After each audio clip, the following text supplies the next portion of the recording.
आज हम एक ऐसे विचारक के दुनिया में उतरने वाले हैं जिसने नैतिकता को एक गणित का सवाल बना दिया। क्या सही और गलत को वाकई जोड़ा या घटाया जा सकता है? और क्या ज्यादा से ज्यादा लोगों की खुशी हमेशा सही रास्ता दिखाती है? हम बात कर रहे हैं जेरेमी बेंथम की। और PSIR एकेडमी के जो साथी UGC नेट और असिस्टेंट प्रोफेसर की तैयारी कर रहे हैं, उनके लिए ये नाम बहुत ही महत्वपूर्ण है। बिल्कुल। हमारे पास बेंथम को समझने के लिए दो बेहतरीन स्रोत हैं। एक तो खास तौर पर परीक्षा के नजरिए से तैयार किया गया लेक्चर है, और दूसरा एक गहरा दार्शनिक विश्लेषण जो उनके विचारों की परतें खोलता है। तो आज का हमारा मिशन है बेंथम के इस क्रांतिकारी और उतने ही विवादित विचार की तह तक जाना। चलिए शुरू करते हैं और देखते हैं कि क्या खुशी को सच में तौला जा सकता है। चलिए सबसे पहले मैदान तैयार करते हैं। जेरेमी बेंथम 18वीं सदी के एक अंग्रेज दार्शनिक, समाज सुधारक और कानून के विशेषज्ञ थे। और उन्हें आधुनिक उपयोगितावाद यानी मॉडर्न यूटिलिटेरियनिज्म का जनक भी कहा जाता है। और उनकी सबसे मशहूर किताब है an introduction to the principles of morals in legislation. बिल्कुल। इसी किताब में उन्होंने अपना पूरा यूटिलिटेरियनिज्म का सिद्धांत दुनिया के सामने रखा था। और इस सिद्धांत का दिल है एक लाइन जो हम सब ने कहीं ना कहीं जरूर सुनी होगी, the greatest happiness of the greatest number. अधिकतम लोगों की अधिकतम खुशी। सुनने में तो ये बहुत अच्छा लगता है, मतलब बहुत लोकतांत्रिक। जैसे कोई भी कानून या सरकारी फैसला तभी सही है जब उससे ज्यादा लोगों को फायदा हो या खुशी मिले। हाँ, उनका तर्क बहुत सीधा था। वो कहते थे कि प्रकृति ने इंसान को दो ही मालिकों के अधीन रखा है, एक है सुख यानी प्लेजर और दूसरा दुख, पेन। एग्जैक्टली। हमारा हर काम इन्हीं दो चीजों से तय होता है। तो सरकार का काम भी यही होना चाहिए कि ऐसे कानून बनाएं जो समाज में सुख को बढ़ाए और दुख को कम करें। बस यही नैतिकता का एकमात्र पैमाना है उनके लिए। हाँ, लेकिन यहीं पर मेरे मन में पहला सवाल उठता है। ये सुनने में तो लोकतंत्र जैसा है, पर क्या इसमें एक खतरा नहीं है? मतलब अगर 51% लोग मिलकर 49% लोगों के दुख का कारण बने तो बेंथम के हिसाब से तो ये सही माना जाएगा। ये तो बहुमत की तानाशाही को बढ़ावा दे सकता है। हाँ, टिरेनी ऑफ द मेजॉरिटी। ये एक बहुत ही शानदार और जरूरी सवाल है, और यही बेंथम के सिद्धांत की सबसे बड़ी आलोचनाओं में से एक है, जिस पर हम आगे भी बात करेंगे। अच्छा। पर बेंथम के नजरिए से शुरुआती तौर पर गणितीय रूप से 51% की खुशी 49% के दुख से ज्यादा वजन रखती है। उनके लिए नैतिकता भावनाओं पर नहीं बल्कि एक ठंडे तर्कसंगत कैलकुलस पर आधारित थी। ठीक है, तो इस ठंडे कैलकुलस को समझने के लिए हमें इसकी मशीनरी को खोलकर देखना होगा। हमारे स्रोत बताते हैं कि ये पूरा सिद्धांत 3 छोटे-छोटे आइडियाज या स्तंभों पर खड़ा है। सही कहा। इसे समझने का सबसे अच्छा तरीका यही है। पहला स्तंभ है सुखवाद, हीडनिज्म। सुखवाद ये एक बहुत पुराना विचार है, लेकिन बेंथम ने इसे अपने सिद्धांत का आधार बनाया। सुखवाद बस इतना कहता है कि किसी भी इंसान के लिए अच्छी चीज सिर्फ और सिर्फ सुख है और बुरी चीज सिर्फ और सिर्फ दर्द है। मतलब पैसा, शोहरत, ज्ञान, ये सब अपने आप में अच्छे नहीं हैं? बेंथम के अनुसार नहीं, ये सब उस सुख तक पहुंचने के साधन मात्र हैं।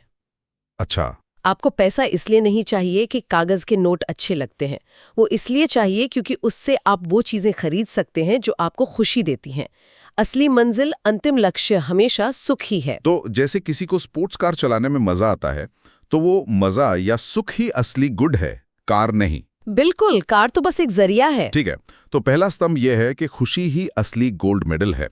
लेकिन यहाँ एक और सवाल उठता है, मेरी खुशी या आपकी खुशी या सबकी खुशी, इसे कैसे तय करेंगे? यहीं पर शायद दूसरा स्तंभ काम आता है। हाँ, बिल्कुल सही पकड़ा। दूसरा स्तंभ है समूहन, एग्रीगेशन। ये सिद्धांत कहता है कि किसी भी स्थिति या फैसले की अच्छाई को मापने के लिए हमें उसमें शामिल हर एक व्यक्ति के सुख को जोड़ना होगा और उनके दुख को घटाना होगा।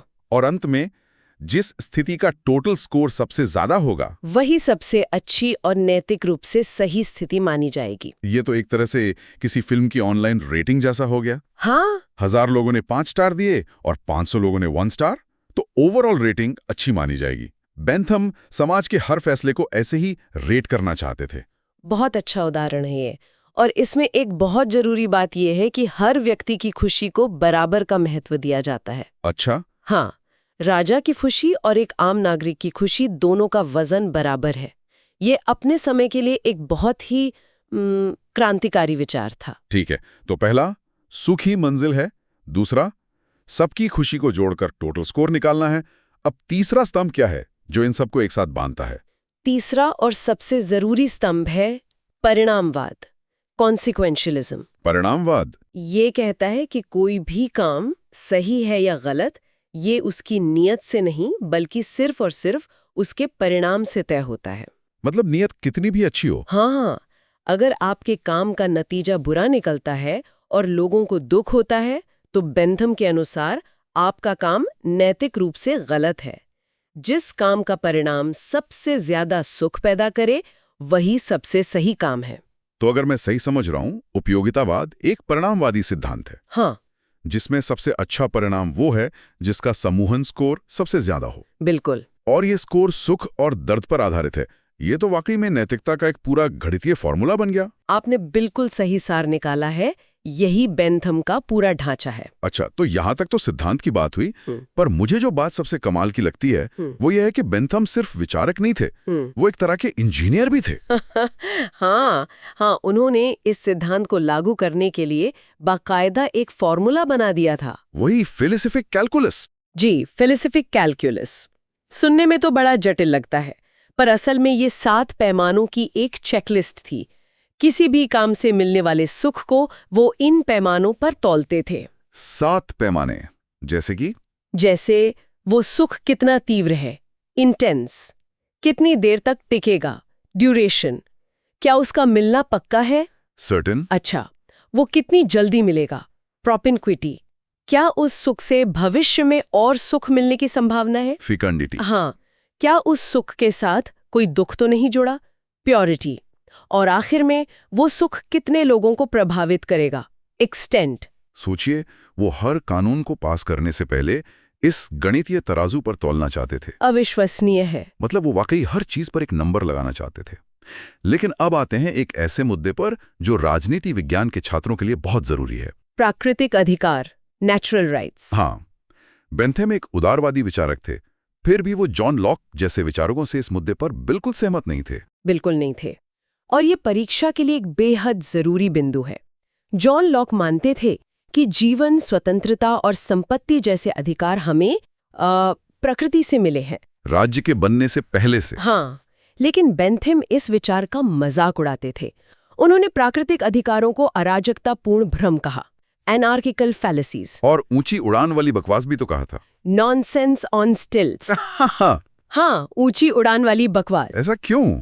बेंथम के लिए प्राकृतिक अधिकार वैसे ही थे जैसे कोई कहे यूनिकॉर्न का अधिकार। अच्छा। वो कहते थे कि ये सुनने में अच्छा लगता है पर असलियत में होता नहीं है।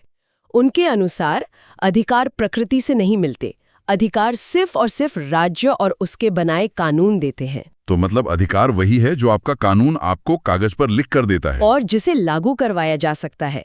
राज्य के बना कोई अधिकार नहीं और राज्य के खिलाफ भी कोई अधिकार नहीं। ये तो बहुत कठोर नजरिया है। उनके विचारों में एक और बहुत ही प्रसिद्ध और कुछ हद तक डरावना आइडिया था, पैनोप्टिकॉन।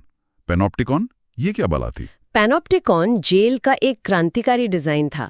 सोचिए, एक गोलाकार इमारत है जिसके चारों तरफ कैदियों की कोठरियां हैं और बीच में एक गार्ड टावर है। ठीक है। कोठरियों में हमेशा रोशनी रहती है लेकिन टावर में अंधेरा। इसकी बनावट ऐसी थी कि कैदी को ये कभी नहीं पता चलता कि गार्ड उसे देख रहा है या नहीं, लेकिन उसे हमेशा ये महसूस होता था कि उस पर नजर रखी जा रही है। एग्जैक्टली। और इस लगातार निगरानी के एहसास से कैदी खुद ही अपने व्यवहार को नियंत्रित करने लगता था। वो खुद अपना जेलर बन जाता था।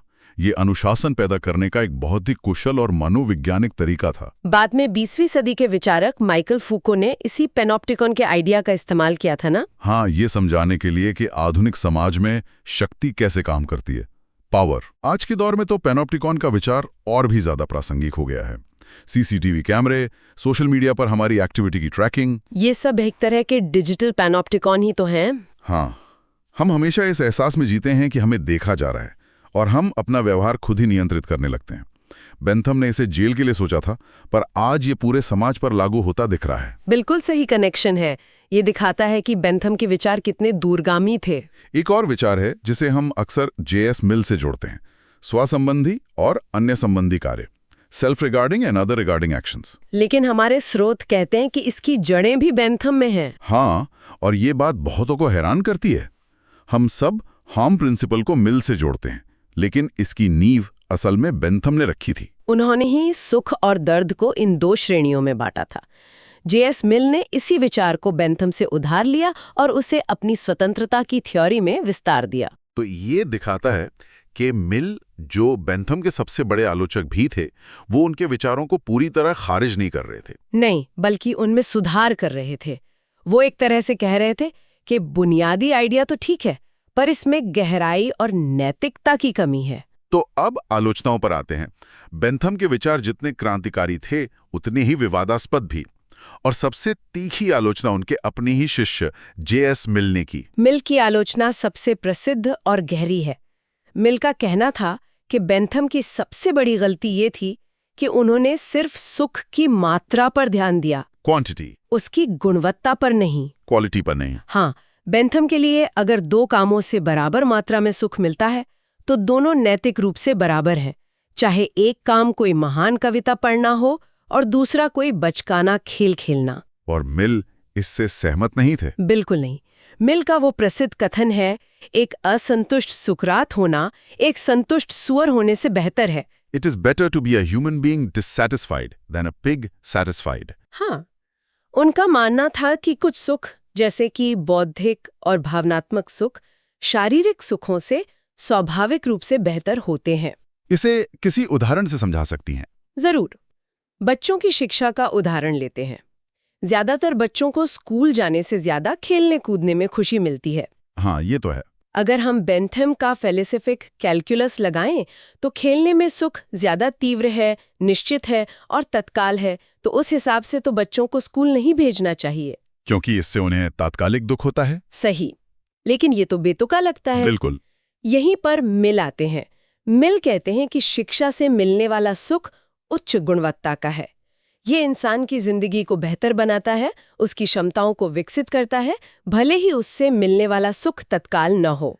तो मिल ने उपयोगितावाद में गुणवत्ता का आयाम जोड़कर उसे बचाने की कोशिश की। हाँ, एक तरह से उसे ज्यादा मानवीय बनाया। और दूसरे आलोचकों का क्या कहना था? एक और प्रसिद्ध आलोचक थे थॉमस कार्लाइल। उन्होंने तो बेंथम के दर्शन का मजाक उड़ाते हुए उसे पिग फिलॉसफी कह दिया। पिग फिलॉसफी मतलब सुअर का दर्शन। हाँ, ये तो काफी कठोर आलोचना है। हाँ, उनका मतलब था कि अगर सिर्फ सुख ही सब कुछ है और सभी सुख बराबर हैं, तो एक इंसान और एक जानवर में क्या फर्क रह गया, जो बस खाने पीने और शारीरिक सुखों में ही खुश है। उनका तर्क यही था कि बेंथम का दर्शन इंसान को उसकी नैतिक और आध्यात्मिक ऊंचाइयों से गिराकर सिर्फ सुख खोजने वाली एक मशीन बना देता है। तो अगर हम सब कुछ समेटें तो UGC नेट और असिस्टेंट प्रोफेसर के उम्मीदवारों के लिए मुख्य बातें क्या हैं? सबसे पहले, बेंथम आधुनिक उपयोगितावाद के जनक हैं। उनका मूल सिद्धांत अधिकतम लोगों की अधिकतम खुशी है, जो 3 स्तंभों पर आधारित है: सुखवाद, समूहन और परिणामवाद। ये याद रखना जरूरी है। दूसरा, उनके कुछ खास विचार, जैसे फेलिसिफिक कैलकुलस जिसके 7 पैमाने हैं, अधिकारों का कानूनी सिद्धांत जो प्राकृतिक अधिकारों को नकारता है, और पेनोप्टिकॉन व डियाइंग, ये अक्सर परीक्षाओं में पूछे जाते हैं। और सबसे जरूरी, J.S. मिल द्वारा की गई आलोचना को समझना। हाँ, कि बेंथम ने सुख की मात्रा पर तो ध्यान दिया, पर उसकी गुणवत्ता को नजरअंदाज कर दिया। ये अंतर समझना बेंथम और मिल दोनों को समझने के लिए महत्वपूर्ण है। बिल्कुल।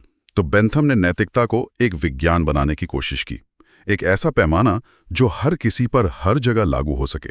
ये एक बहुत ही महत्वाकांक्षी और प्रभावशाली प्रोजेक्ट था, भले ही उसमें कई खामियां रही हों। हाँ, अंत में एक विचार छोड़ जाते हैं जिस पर हमारे श्रोता आगे सोच सकते हैं। जरूर। बेंथम का मानना था कि अधिकार सिर्फ राज्य बना सकता है और वे राज्य के खिलाफ नहीं हो सकते। आज के दौर में जब हम मानवाधिकारों, ह्यूमन राइट्स की बात करते हैं, जो किसी भी राज्य या कानून से ऊपर माने जाते हैं, हाँ, और जब हम राज्य को नागरिकों के प्रति जवाबदेह बनाने की बात करते हैं, तो क्या बेंथम के इस विचार की कोई प्रासंगिकता बची है या ये पूरी तरह से पुराना पड़ चुका है? ये सवाल उनके दर्शन को आज के संदर्भ में देखने का एक नया नजरिया देता है।